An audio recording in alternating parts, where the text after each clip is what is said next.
తెలుగు శ్రోతలందరికీ నమస్కారం అండి. మన అలనాటి కథలు ఎవర్ గ్రీన్ స్టోరీస్ ఛానల్కి మీ అందరికీ స్వాగతం. సుకుమారి నవల వింటున్నామండి. రచన శ్రీమతి ఎద్దనపూడి సులోచనారాణి గారు. ఇక ఆలస్యం చేయకుండా మనం కథలోకి వెళ్ళిపోదామండి. వీడియో చూసిన వెంటనే లైక్ చేసి షేర్ చేసి తప్పకుండా సబ్స్క్రైబ్ చేసుకోండి. మన ఛానల్ని బెల్ ఐకాన్ యాక్టివేట్ చేసుకోండి. ఇదేమిటి, నువ్వు ఏడుస్తున్నావా అన్నాను. నన్ను ఏడిపించడం చిన్నప్పటి నుంచి నీకు అలవాటేగా అన్నాడు. ఏమిటి? నా ముఖం కదిలింది. అతని పెదాలు నా పెదాలకి తగిలినాయి. మరుక్షణంలో అది నా ముఖం అంతా ముద్దులతో ముంచెత్తినాయి. చివరికి నా పెదిమల్ని గాఢంగా అదిమివేసినాయి. రోజులు గడుస్తున్నాయి. నేను పైకి కోలుకుంటున్నట్టు కనిపించినా లోపల కోలుకోలేకపోతున్నాను. బామ్మ చేసిన పెళ్ళి ఒక పెద్ద పొరపాటు అనుకున్నాను. అక్కడ నా శరీరానికి మాత్రమే దెబ్బలు తగిలినాయి. ఇక్కడ నేను చేసుకున్న స్వయం నిర్ణయం ఒక అగాధం లాంటిది. నా మనసుకి ఈ దెబ్బ నుంచి నేను ఈ జన్మలో కోలుకోగలనా అనిపిస్తోంది. నా గురించి ఎన్నో రకరకాల కథలు ప్రచారంలోకి వచ్చాయి. అపవాదులు పుంఖానుపుంఖాలుగా విజృంభించినాయి. పనిగట్టుకు మరీ వచ్చి దూషణలు చేసిన వారు కొందరైతే దూరంగానే ఉండి నన్ను బ్రహ్మిని కలిపి అతి నీచమైన అత్యంత అసహ్యకరమైన వార్తలు పేపర్లో తెప్పించిన వారు మరికొంతమంది. ఇటు రవితో ప్రేమాయణం సాగిస్తూ అటు బ్రహ్మితో తిరుగుతున్నానన్నారు. బ్రహ్మి ఇది తెలిసే ఊరుకున్నాడన్నారు. నేను బ్రహ్మి కలిసి అనసూయమ్మ గారిని హత్య చేసిన మాట నిజమేనని, కానీ ఆడిటర్ మాతో లాలూచి అయ్యి మా ఇద్దరికీ శిక్ష పడకుండా తప్పించి పాపం అమాయకుడైన ఆ రవిని జైల్లో ఇరికించారన్నారు. ఈ ప్రచారాలేవి నన్ను అంతగా బాధించలేదు. ఎందుకంటే వెర్రి జనం తెలిసి తెలియనివి వాగడం, అలా వాగిన దానితో ఆనందం అనుభవించడం వారికి అదొక వెర్రి అలవాటు. వాటన్నింటికంటే నన్ను బాధించిన నిజం గోముఖ వ్యాఘ్రం లాంటి రవికృష్ణ మనస్తత్వం. అనసూయమ్మ గారి కేసు విచారణ జరిగిన తర్వాత క్రమంగా వెలుగులోకి వచ్చిన విషయాలు చూస్తే కడుపు చెరువు అవుతోంది. రవికృష్ణ ఒకవైపు ప్రేమ సంభాషణలు జరుపుతూ నా మీద మత్తు జల్లు కురిపిస్తూనే మరోవైపు సునీత మీద కూడా పగ్గం విసరసాగాడు. సాధారణంగా అనసూయమ్మ గారు చాలా తెలివిగల మనిషి.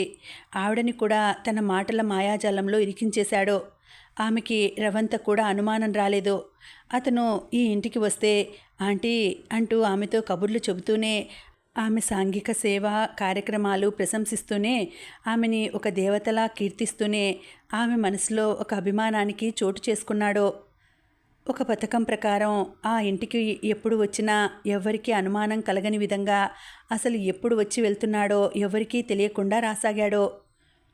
ఆవిడని చంపడానికి అతను పొంచి ఉన్నాడని, దానికోసమే ఆ ఇంటికి రాకపోకలు సాగిస్తున్నాడని మాకెవ్వరికీ అనుమాత్రం కూడా అనుమానం రానియలేదు. నేను అహర్నిశలు ఆవిడ దగ్గరే ఉంటాను కాబట్టి ఆవిడ దగ్గర నుంచి నన్ను దూరంగా నెట్టివేయాలంటే అతనికి సులభంగా తోచిన అలవాటైన మార్గం ప్రేమ వల విసరడం. శోధించిన కొద్దీ వరుసగా అతని కుతంత్రం బయటపడుతూ రాసాగింది.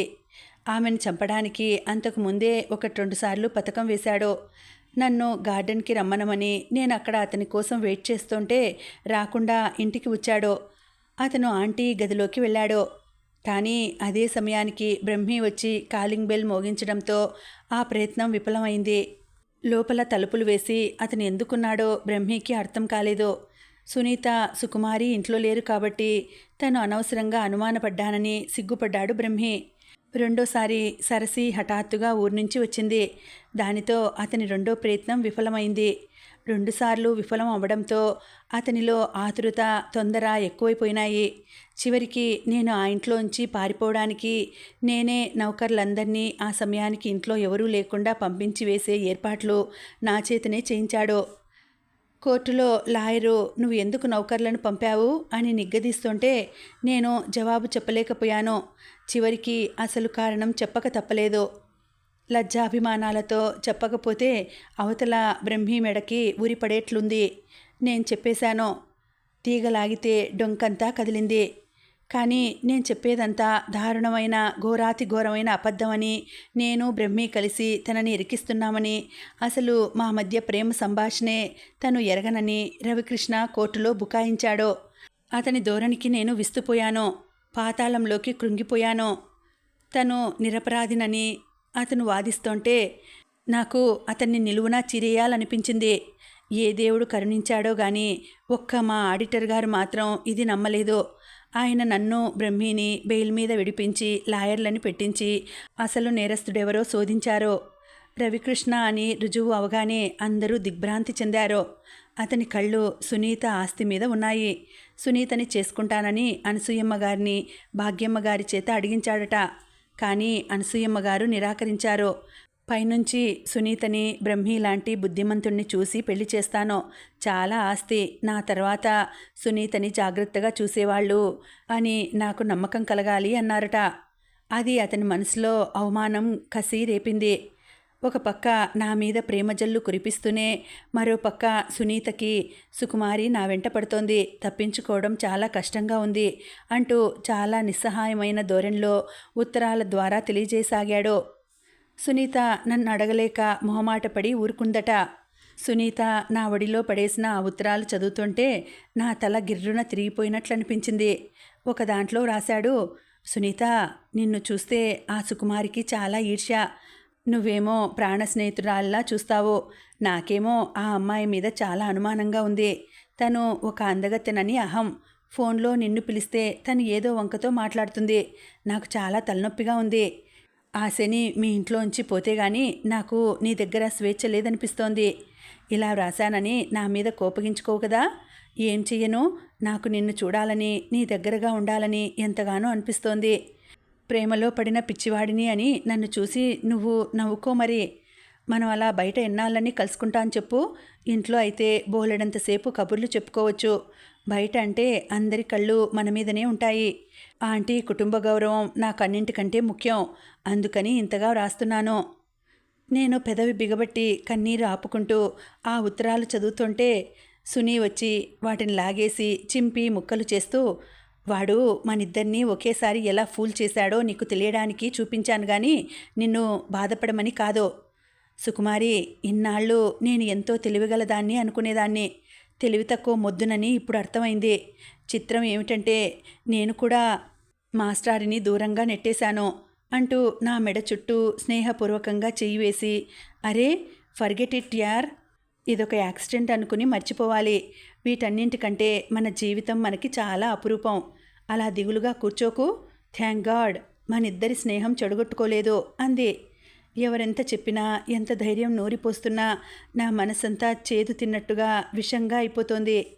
వేష భాషలతో, తీయటి మాటలతో ఆడపిల్లల మనసులోని బలహీనతని ఎంత దారుణంగా ఉపయోగించుకుంటారో కదా వీళ్ళు. కాదు, ముమ్మాటికి కాదు. అసలు బలహీన మనస్కులుగా ఉండడం మాదే తప్పేమో. నన్ను నేనే తప్పు పట్టుకోసాగాను. ఆ రోజు నన్ను బస్టాండ్కి రమ్మనమని అతను ఇంటికి సరాసరి వచ్చాడు. మాలిని అతను డబ్బుతో లోబర్చుకున్నాడు. పెద్ద మనిషి, అది మా ఎవ్వరికీ అనుమానం రాలేదు. బ్రహ్మి ఆ సాయంత్రం నేను వెళ్తుంటే వచ్చాడు కదా. నేను వెళ్ళిపోయిన తర్వాత చాలాసేపు అక్కడే కూర్చుని వెళ్ళాడట. ఆ సమయంలో గురుమూర్తి గారు వచ్చారట. ఆయన వచ్చినప్పుడు బ్రహ్మి ఒక్కడే ఉండి ఇంట్లో ఎవరూ లేరు అన్నారట. అతను వెళ్ళిపోయాడు. సరసి సినిమా నుంచి వచ్చి చూస్తే అనసూయమ్మ గారి ప్రాణం పోయి ఉంది. సరసి కంగారు పడి డాక్టర్ గారికి ఫోన్ చేసి రప్పిస్తే ఆయన వచ్చి ఆవిడ పోయారని ధృవపరిచాడు. కానీ అది సహజంగా వచ్చిన మృత్యువులా లేదని ఆయనకు అనుమానం వచ్చి పరీక్ష చేయించారు. ఆయన అనుమానమే నిజమైంది. ఆవిడని ఎవరో ముఖం మీద మెత్తటి దిండులాంటిది పెట్టి అదిమి చంపేశారు. వెంటనే ఆ సాయంత్రం ఎవరెవరు వచ్చారు అని ఆరాలు వచ్చినాయి.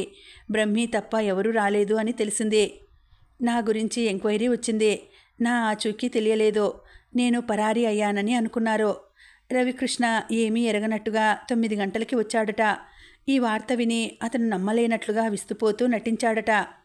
పోలీసులు వెంటనే బ్రహ్మిని అరెస్ట్ చేశారు. నా కోసం గాలించి తెల్లవారేసరికి పట్టుకున్నారు నన్ను. కోర్టు గొడవలు ముగిసిపోయి రవికృష్ణే హంతకుడు అని రుజువు అవగానే అందరూ దిగ్భ్రాంతి చెందారు. నేను బస్టాండ్కి వెళ్ళిన ఆ సాయంత్రం అతను చీకటి వేళ పెరటివైపు గోడ దూకి ఇంట్లోకి వచ్చాడు. బ్రహ్మి అప్పటికి వెళ్ళిపోయాడు. సరసి రాలేదు. పాండు లేడు. తలుపులు దగ్గర వేసి ఉన్నాయి. ఆవిడ గదిలోకి వెళ్ళాడు. నిద్రమత్తులో ఉన్న ఆవిడ ముఖం మీద దిండు ఒత్తి పెట్టాడు. పని త్వరగానే అయిపోయింది. తీరా అతను బయటికి వస్తుండగా బ్రహ్మి మర్చిపోయిన కళ్ళజోడు కోసం తిరిగి వచ్చాడు. ఇంట్లో ఎవ్వరూ లేకపోవడంతో బ్రహ్మి ఆవిడ గదిలోకి వచ్చాడు. ఆవిడని పిలిచాడు. పలకకపోతే నిద్రలో ఉందని అనుకున్నాడు. బ్రహ్మి వెళ్లే వరకు అతను ఆ గదిలోనే వేచి ఉన్నాడు. బ్రహ్మి తలుపులు దగ్గరకు వేసి వెళ్ళాడు. అందువల్ల అక్కడంతా బ్రహ్మి చేతివేళ్లు గుర్తులు పడ్డాయి. బ్రహ్మి వీధి వైపు నుంచి వెళ్ళడం రావడం జరిగింది. పక్కింటి మామి, ఎదురింటి కుర్రాడు కూడా చూశారు. కానీ పోలీసులకి పెరటి గోడ మీద నుంచి ఎవరో దూకి లోపలికి వచ్చినట్లు మళ్ళీ వెళ్ళినట్లు అనుమానం వచ్చింది. మొదట అవన్నీ నాదై ఉంటుందనుకున్నారు. వారి అనుమానమే నన్ను బ్రహ్మిని రక్షించింది. చివరికి రవికృష్ణ మెడకి ఉరితాడు బిగిసేలా చేసింది. కానీ అతను పైకోర్టుకి అప్పీల్ చేసుకున్నాడని చెప్పారు. అతను శిక్ష పడకుండా తప్పించుకోగలడని, ఇది వరకు ఒక తల్లి కూతురు విషయంలో ఇలాగే చేసి తప్పించుకున్నాడని అన్నారు. ఈ మాట వినగానే శరీరం జల్దరించింది. నాకు, సునీతకి కూడా ఆ గతి పట్టాల్సిందే. ఏ అదృష్టమో మమ్మల్ని తప్పించి అనసూయమ్మ గారిని బలిగొంది. ఎంత దురదృష్టం! చూశావా రోజులు ఎంత ప్రమాదంగా ఉన్నాయో అంటూ మా ఆడిటర్ గారు భార్యని హెచ్చరిస్తున్నారు. అటు వయసు మళ్ళిన అనుభవజ్ఞురాలు, మనుషుల్ని అంచనా కట్టగల ఆవిడనే కించిత్తు కూడా అనుమానం రాకుండా మంచి మాటలతో ముగ్ధురాల్ని చేశాడు. ఇటు ఈ ఇద్దరి చిన్నపిల్లల మనసులకి మైకం తెప్పించాడు. వాళ్ళిద్దరి చేతనే తనకి కావలసిన పనులు చేయించాడు. వాళ్ళ చేతనే బ్రహ్మిని దూరంగా పెట్టించాడు అన్నారు. ఆడపిల్ల మనసుని ఎంత తేలికగా వాడుకోగలరు వీళ్ళు. ఆడపిల్లలో ప్రేమకి ఆశపడే మనసే ఒక పెద్ద ప్రమాదం అని నాకిప్పుడు అర్థమైంది. కోర్టు గొడవలు ముగిసి రవికృష్ణకి శిక్ష పడిన తర్వాత అనసూయమ్మగారు వ్రాసి తన దగ్గర దాచి ఉంచిన విల్లుని ఆమెకి దూరపు బంధువు, శ్రేయోభిలాషి అయిన పాండురంగారావు గారు మా అందరినీ కూర్చోబెట్టి చదివి వినిపించారు. ఆవిడ ఆస్తిలో ఏదేది సునీతకి చెందాలో, మిగిలినది ఏ ఏ ట్రస్టులకి అప్పజెప్పాలో రాశారు. సునీతకి, బ్రహ్మికి ఇద్దరికీ ఇష్టమైతే వాళ్ళిద్దరూ వివాహం చేసుకోవాలనే తన అభిమతం తెలియజేశారు. సునీత డిగ్రీ పూర్తి అయిన తర్వాతనే వివాహం చేసుకోవాలి అని తెలియజేశారు. బ్రహ్మి సునీతని చేసుకుంటే అతనికి ప్రత్యేకంగా చెందే బిల్డింగ్, మిగతా ఆస్తి వివరాలు వివరంగా తెలియజేశారు. విల్లులో ఆమె నాకు కూడా వసతి కల్పించారు. సునీతని వీలైనంత వరకు నాతో కలిసే ఉండమని కోరారు. నాకు దొడ్లో ఉన్న అవుట్ హౌస్ ఇవ్వమని, నేను ఇష్టపడక వెళ్ళిపోతే దాని అమ్మకం ధర మార్కెట్ రేటు చూసి ఇవ్వాలని రాశారు. ఆమె చివర్లో ప్రత్యేకంగా నన్ను సంబోధిస్తూ రాశారు. సుకుమారి, నేను ఎక్కడెక్కడైతే మెంబర్గా ఉన్నానో అక్కడ నా స్థానంలో నిన్ను తీసుకోవాలి అని ప్రతి ఒక్కరికి విజ్ఞప్తి చేస్తూ కాగితం ఇందులో జత చేశాను. నువ్వు ఉత్సాహవంతురాలివి, శక్తిగలదానివి, ధైర్య సాహసాలున్నాయి. నా తర్వాత కూడా ఈ ట్రస్ట్లో ఆర్థిక వ్యవహారాలు అస్తవ్యస్తం కాకుండా జాగరూకతతో చూస్తావని ఆశపడుతున్నాను. దీనివల్ల నీకు ఫలితం ఏమిటని నువ్వు అడగవచ్చు. ఎదుటివారికి సాయం చేశాను అనే ఆత్మసంతృప్తి కంటే నీకు ఇంకేమీ మిగలదు. నేను ఈ ఆత్మసంతృప్తితోనే జీవించాను. నా ఈ జీవితకాలం పడిన శ్రమని నువ్వు నా తరపున ముందుకు కొనసాగించాలని కోరుతున్నాను అని వ్రాశారు. సునీతను ఉద్దేశించి, మనకి రావాల్సిన డబ్బు చాలా ఉంది. వివరాలు ప్రతి ఒక్కటి సుకుమారికి తెలుసు. అవి నువ్వు రాబట్టుకుంటావో వదిలేస్తావో అది పూర్తిగా నీ ఇష్టం అని వ్రాశారు. ఏ కారణం చేతనైనా సునీత నన్ను ఇంట్లోంచి వెళ్ళిపోమ్మంటే నేను ఎక్కడున్నా ప్రతి నెల నాకు సునీత 1000 రూపాయలు నా ఖర్చులకి, నా పోషణ నిమిత్తం అందజేయాలని వ్రాశారు. విల్లులో ఈ భాగం చదువుతుంటే నేను ఇక ఏడుపు ఆపుకోలేక ముఖం దించేసుకుని ఏడ్చేశాను. ఆవిడ నా గురించి దేవతలా ఇన్ని ఏర్పాట్లు చేశారా? నేనేమో ఆమె చావుకి కారణమయ్యాను. బ్రహ్మి నా చెయ్యి మౌనంగా గట్టిగా పట్టుకున్నాడు. ఆ స్పర్శ భాష నాకు తెలుసు. ప్లీజ్ ఏడవకు, నిన్ను నువ్వు నిబ్బరం చేసుకో అని బ్రతిమలాడుతున్న హెచ్చరిక అది. నేను ఎంతో కష్టం మీద ఏడుపు ఆపుకున్నాను. నేను ఇంటికి రాను అంటే సునీత గొడవ చేసేసింది. ఈ సమయంలో నన్ను ఒంటరిగా వదిలేస్తావా? నువ్వు కూడా లేకపోతే నాకు పిచ్చి ఎక్కుతుంది అంటూ బలవంతంగా తీసుకువచ్చింది. కారులో నుంచి దిగి ఆ ఇంటి ఆవరణలో అడుగు పెడుతుంటే నాకు బోరుమని ఏడుపు వచ్చేసింది. నేను ఎలా ఈ ఇంట్లోంచి వెళ్ళానో, ఏ విధంగా తిరిగి వచ్చానో, నేను వెంటనే వెనక్కి తిరిగి కారులో కూర్చోబోతుంటే ఒక పక్క సునీత, మరో పక్క బ్రహ్మి నా పరిస్థితి గమనించినట్లుగా ఇద్దరూ చెరో చెయ్యి గట్టిగా పట్టుకొని నన్ను ఇంట్లోకి నడిపించసాగారు. నేను క్రమంగా కోలుకోసాగాను. జరిగిన దుర్ఘటన మెల్లమెల్లగా వెనక్కి వెళ్ళసాగింది. ఇది బహుశా చాలా సహజం అనుకుంటాను. మీరు ఒక్కసారి బాగా గుర్తు చేసుకుంటూ ఈ ప్రపంచాన్ని పరిశీలించి చూడండి. నిరంతరం మారే ఈ ఋతువులు, రాత్రి వెనుక తరుముకు వచ్చే పగలు, బాల్యం తర్వాత యవ్వనం, యవ్వనం తర్వాత వృద్ధాప్యం, జననం వెంటనే మరణం, ఇలా ఏ ఒక్కటి ఎక్కడా నిలకడ లేకుండా మార్పుని సంతరించుకుంటూ పరిణామ దశలో పరుగులు తీస్తూనే ఉన్నాయి. ఆలోచించి చూస్తే ఈ సృష్టిలో మార్పు రాకుండా స్థిరంగా ఉన్నదేదీ నాకు కనిపించడం లేదు. పువ్వు గంటల్లో వాడిపోతుంది. రాయి సంవత్సరాల తర్వాత పరిణామం చెందుతుంది. మార్పు మాత్రం ఏదీ తప్పించుకోలేని దశ ఈ భూమి మీద ప్రతిదానికి ఉంది. నాలో ఈ 6 నెలల్లో ఏదో మార్పు వచ్చింది. దాన్ని నేను ఆపలేకపోయాను. సుని అప్పుడప్పుడు "నువ్వు ఏమిటో మారిపోయావు సుకుమారి, ఇది వరకటి ఆ నవ్వే లేదు" అంటూ "ఏం మాస్టారు అవునా" అని బ్రహ్మిని అడిగేది. అతను తల ఊపేవాడు. నేను ఇదివరకులా తర్కానికి దిగేదాన్ని కాదు. ఇప్పుడు నాకు ఆ ఇంట్లో నా స్థానం ఏమిటో బాగా ఆకలింపు చేసుకున్నాను. అనసూయమ్మ గారికి నా వల్ల జరిగిన ద్రోహానికి ప్రక్షాళనం చేసుకోవడం ఒక్కటే మార్గం. ఈ ఇంట్లోనే ఉండి ఆవిడికి ఇష్టమైన సునీతని ప్రాణంలా చూసుకుంటూ కంటికి రెప్పలా కాపాడుకోవడం, ఆమె ట్రస్ట్కి సంబంధించిన వ్యవహారాలు జాగ్రత్తగా ఆకలింపు చేసుకుని ఆ డబ్బుని నిజంగా అవసరమైన వారికిచ్చి వారు ఆ తల్లికి కోటి దండాలు అని ఆమె పేరు చెప్పి నమస్కరించేలా చేయడం, ఇది నా బాధ్యతగా అనుకున్నాను. విల్లులో అనసూయమ్మగారు సునీత బ్రహ్మీలు వివాహం చేసుకుంటే నాకు ఆనందం అని వ్రాశారు. ఇష్టం లేక వారి మధ్య వైరం ఏముంది గనక డిగ్రీ పూర్తి అయిన తర్వాతనే వివాహం అని ఆమె అభిష్టం తెలిపారు. కాబట్టి ఇంకా 2 సంవత్సరాలు ఉంది. ఆ 2 సంవత్సరాల వరకు నేను ఇష్టం ఉన్నా లేకపోయినా సునీతకి తోడు నీడగా ఉంటాను. ఆ తర్వాత వెళ్ళిపోతాను. నా అవసరం ఇక ఏముంటుంది కనుక బ్రహ్మియే అన్ని బాధ్యతలు నిర్వర్తిస్తాడు. అతను ఇప్పుడు అనామకుడేం కాదు. ఇప్పుడిప్పుడే లాయర్గా అతనికి పేరు ప్రఖ్యాతులు వస్తున్నాయి. ఏమిటో ఈ మార్పులు! మన ఇష్టం ఉన్నా లేకపోయినా మన మీద నుంచి ఈ మార్పులు తమ ఇనుప పాదాలతో నొక్కుకుంటూ వెళ్ళిపోతాయి కాబోలు. మన ఆడపిల్లలు కూడా ఇప్పుడు ఒక పరిణామ దశలో ఉన్నామనిపిస్తోంది. మన సంస్కృతులు కొత్త దారులు అన్వేషిస్తున్నాయి. విలువలు తారుమారవుతున్నాయి. ఈ కదలికలో, ఈ మార్పుల్లో ఆడపిల్లల మనసులు బాగా తికమక పడుతున్నాయి. సాహసంతో స్వేచ్ఛని కోరుకుని సాంప్రదాయాలని ఛేదించుకుని కొత్త దారి తొక్కిన వారికి కొత్త సమస్యలు రాక్షసుల్లా పీక్కు తినడానికి ఎదురుగా వస్తున్నాయి. పిరికితనంతో పాత పద్ధతులనే పట్టుకుని వేలాడే వారికి జీవితం ఒక ఇనుప ఊచలా బందిఖానా అవుతోంది. మధ్యంతరంగా కొంతమంది అటు పాతని వదులుకోకుండా ఇటు కొత్తవి అందుకోవాలని చేస్తున్న ప్రయత్నం 2 పడవల మీద కాళ్ళు పెట్టినట్లుగా అటు ఇటు కాకుండా ఊగిసలాడటంగా ఉంది. ఏది ఏమైనా సరే మన జీవితంలో మనకి తెలుసో తెలియకో మన పెద్దవాళ్ల చాదస్తం వలనో కొన్ని ప్రమాదాలు మన వ్యక్తిత్వం సమూలంగా నాశనం చేయడానికి మన మీదికి ఉరికి వస్తుంటాయి. వాటిని ఎదుర్కొనే ఎత్తులు జిత్తులు మన పెద్దవాళ్ళు మనకి ట్రైనింగ్ ఇచ్చి ఉండరు. అయినా సరే మన పోరాట ప్రయత్నం మనమే చేయాలి. మన ఆత్మధైర్యమే ఆత్మస్థైర్యమే మనకి శక్తినిస్తుంది. మనసుకి చాలా బాధ కలిగినప్పుడు ఏ మనిషికైనా నిస్సహాయతత్వంతో ఏడుపు వచ్చేస్తుంది. అది ఒక కన్నీటి వరద అయ్యి మన వ్యక్తిత్వపు ఛాయలు కూడా మిగలనట్టుగా ముంచివేయడానికి చూస్తుంది.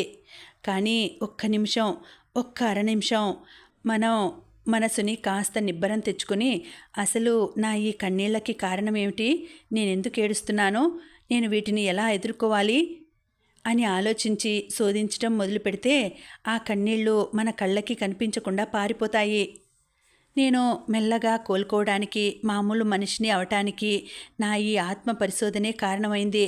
ఈ ప్రపంచంలో నా వయసు ఆడపిల్లలు వేల మంది లక్షల మంది నాలాగనే మూగగా ఈ జీవితపు ఎడారిలో నడకని సాగిస్తున్నారని నాకు క్రమంగా అర్థమవుతోంది. ఈ సమాజం మీద నాకు చాలా కోపంగా ఉంది. ఎవరైనా నిద్రపోతుంటే మనం జాగృతం చేసి లేపవచ్చు, కానీ నిద్రని నటించే వారిని లేపడం ఎవరి వల్ల కాదు కదా. ఆడపిల్ల అనగానే అందరికీ ఎంత చులకన. పెరిగి పెద్దవగానే పెళ్లి చేసేస్తే పని అయిపోతుందని తల్లిదండ్రుల తాపత్రయం. పెళ్ళి అయిన తర్వాత ఇల్లు చూడటానికి, పిల్లల్ని కనడానికి తప్ప ఎందుకు పనికి వస్తుంది ఈ ఘటం అన్నట్టు చులకన భావం. అలా చూసేవాళ్ల ముక్కు మీద ఆడపిల్ల ఫెడీమని ఒకటి కొట్టాలి. ఈ లోకంలో ప్రేమ పేరుతో, పెళ్లి పేరుతో ఆడపిల్లకి నిలువు దోపిడీ జరుగుతోంది. ఆమె అభిమానం, ఆత్మానందం, తెలివితేటలు సర్వం కాజేయబడుతున్నాయి. ఎక్కడో ఒక తిరుగుబాటు కేక వినిపిస్తుంది, కానీ ఎవ్వరూ ఆ కేకని పట్టించుకోరు. పట్టించుకుంటే ఆగి చూడాలని, ఆగి చూస్తే అడ్డుకోవాలని, అడ్డుకుంటే ఆలోచించాలని, దాని ప్రత్యామ్నాయాలని వెతకాలని.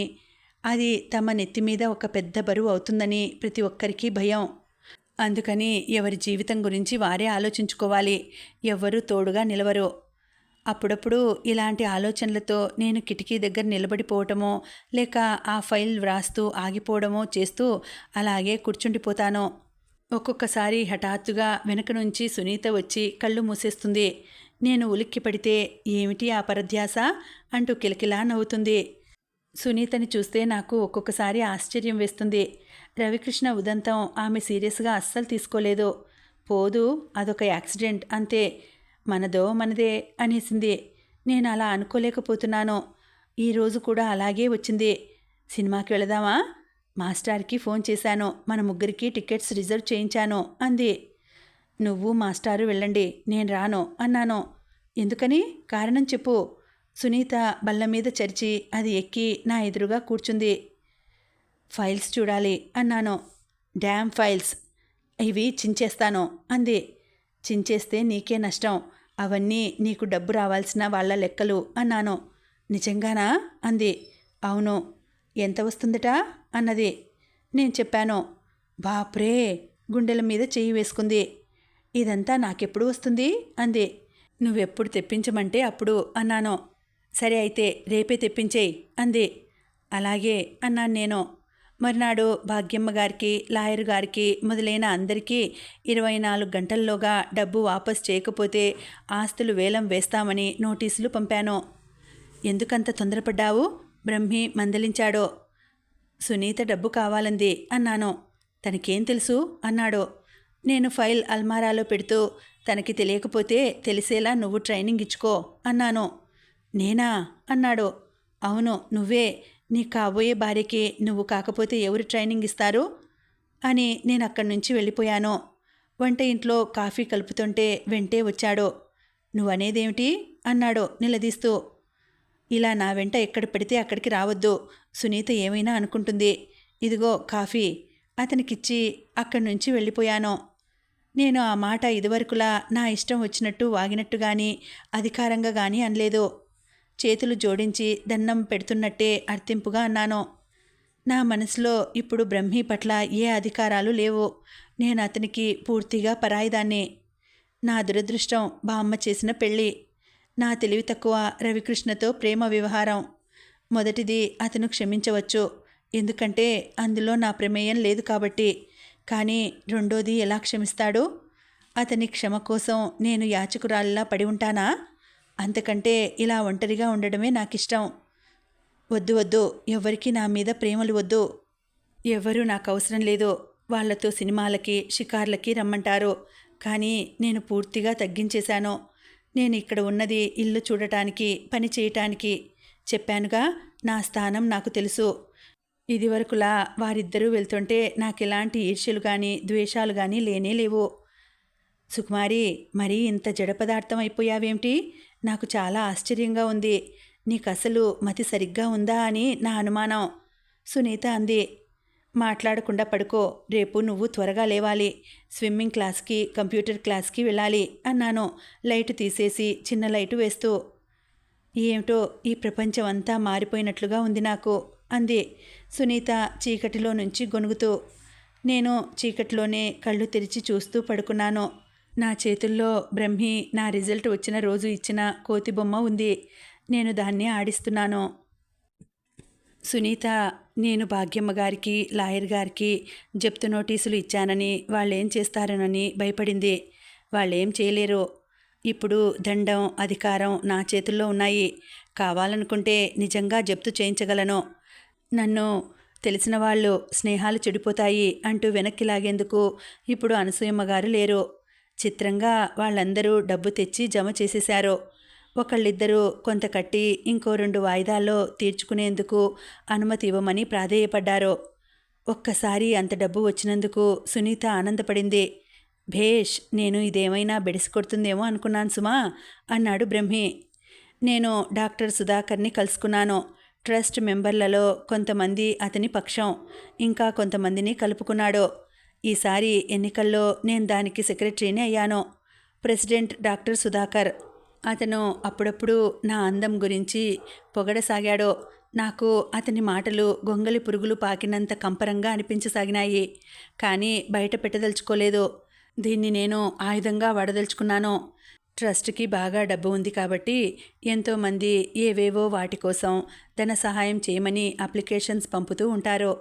నేను ప్రతి ఒక్క దరఖాస్తుని స్వయంగా పరిశీలించి బ్రహ్మి ద్వారా వాళ్ళ అభ్యర్థనలో నిజాయితీ ఎంత ఉందో తెలుసుకొని ఆ సాయం మంజూరు చేసేదాన్ని.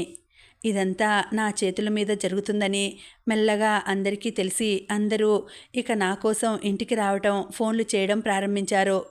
ఎవరెవరో నేను ఎరగని బంధువులు కూడా అనేక మంది రాసాగారు. ఒకరోజు నేను కూర్చొని ఆఫీస్ గదిలో రాసుకుంటున్నాను. పాండు వచ్చి ఎవరో నన్ను కలవటానికి వచ్చారని చెప్పాడు. లోపలికి పంపమన్నాను. పాదాల అలికిడి అయింది. కూర్చోండి. ఫైల్లో కాగితం చదువుతున్న నేను తలెత్తకుండానే కుర్చీ చూపించాను. ఆ వ్యక్తి కూర్చున్నాడు. నేను కాగితం చదవటం పూర్తి చేసి ఫైల్లో పెడుతూ చెప్పండి అన్నాను.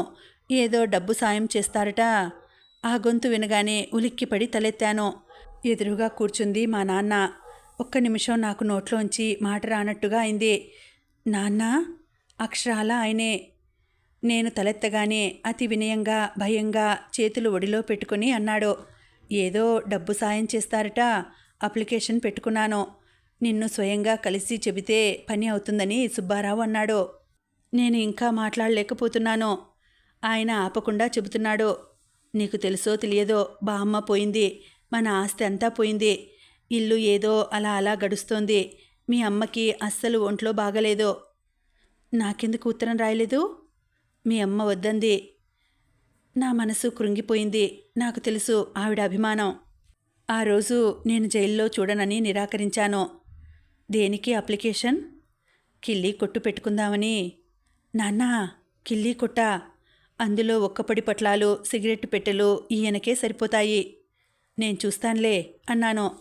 పాండుని పిలిపించి మంచినీళ్లు తెప్పించి ఇప్పించాను.